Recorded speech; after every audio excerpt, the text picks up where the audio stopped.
Hey there, everybody. It's me, Lily Rose, the admin here at Encouragement Corner on Facebook. And we are continuing on today in the book of Daniel, chapter 8.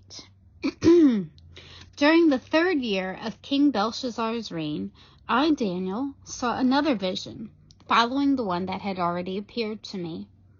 In this vision, I was at the fortress of Susa, in the province of Elam, standing beside the Ulai River. As I looked up, I saw a ram with 2 long horns standing beside the river. One of the horns was longer than the other, even though it had grown later than the other one. The ram butted everything out of his way to the west, to the north, to the south, and no one could stand against him or help his victims. He did as he pleased and became very great. While I was watching, suddenly a male goat appeared from the west, crossing the land so swiftly that he didn't even touch the ground. This goat, which had one very large horn between its eyes, headed toward the 2-horned ram and that I had seen standing beside the river, rushing at him in a rage. The goat charged furiously at the ram and struck him, breaking off both of his horns. Now the ram was helpless, and the goat knocked him down and trampled him. No one could rescue the ram from the goat's power. The goat became very powerful, but at the height of his power, his large horn was broken off. In the large horn's place grew 4 prominent horns, pointing in the 4 directions of the earth. Then from one of the prominent horns came a small horn, whose power grew very great.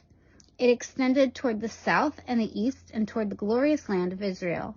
Its power reached to the heavens, where it attacked the heavenly army, throwing some of the heavenly beings and some of the stars to the ground and trampling them. It even challenged the commander of heaven's army by canceling the daily sacrifices offered to him and by destroying his temple. The army of heaven was restrained from responding to his rebellion. So the daily sacrifice was halted, and truth was overthrown. The horn succeeded in everything it did. Then I heard 2 holy ones talking to each other. One of them asked, "How long will the events of this vision last? How long will the rebellion that caused desecration stop the daily sacrifice?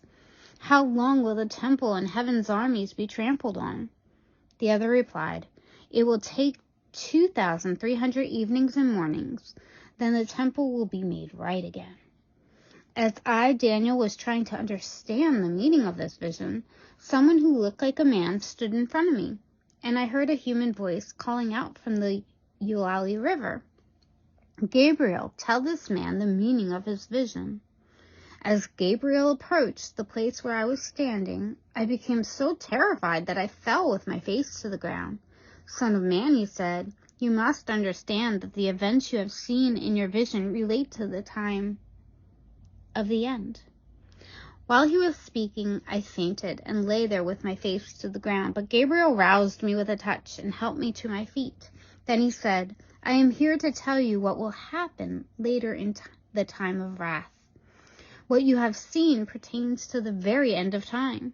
The 2-horned ram represents the kings of Media and Persia.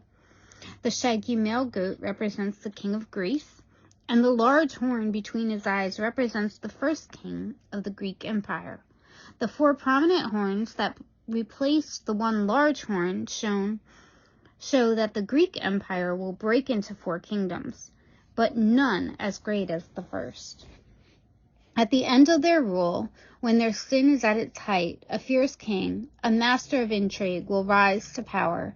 He will become very strong, but not by his own power. He will cause a shocking amount of destruction and succeed in everything he does. He will destroy powerful leaders and devastate the holy people. He will be master of deception and will become arrogant. He will destroy many without warning.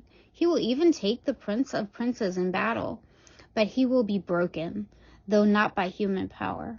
This vision about the 2,300 evenings and mornings is true, but none of these things will happen for a long time. So keep this vision a secret.